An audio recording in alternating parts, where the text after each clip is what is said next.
All right, guys, let's talk about changing your background, right? Which actually is more important sometimes in regards to productivity than you think, right? It's actually kind of encouraging when you sit down and there's a cool background or an interesting background on your computer. At least for me, it kind of makes me want to be in the space a little bit longer. All right, so to change our background here, we are going to right-click on our desktop. And we are going to go to personalize, right? Not display settings, that would be something different. We're going to go to personalize.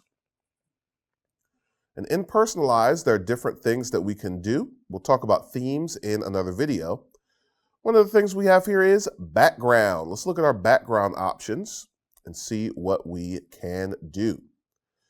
So we can choose what we want for our background. We can choose to do a picture. We can choose to do a solid color. We can choose to do a slideshow, which is what I like to do on my computer, or we can choose to do the Windows Spotlight. So of course, let's deal with picture first. If I choose picture, I can choose from any of these recent images that have been used. Of course, I can also browse photos. So if I have other images on my machine or on an external drive that I want to use, I can use that.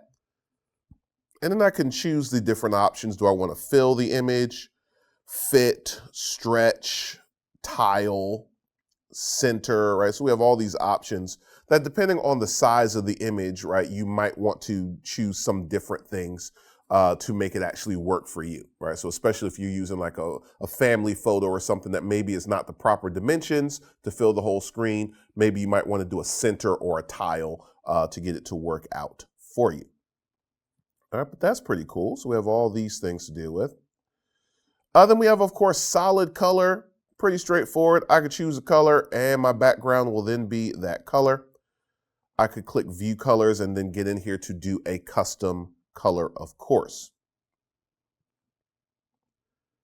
Slideshow, right? This is where I can point to a particular folder that has a bunch of images in it that I would like to have it rotate.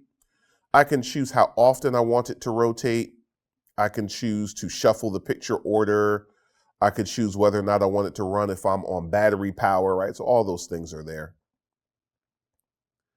And then Windows Spotlight is just going to display the Windows Spotlight background, right? Which is something that we also could use on our lock screen, right? So that should look pretty familiar to you. Okay. So we can utilize these options to customize our background however we wish. Remember, you can get to this by right-clicking on your desktop and choosing Personalize, and then Background is one of the options underneath the Personalize menu.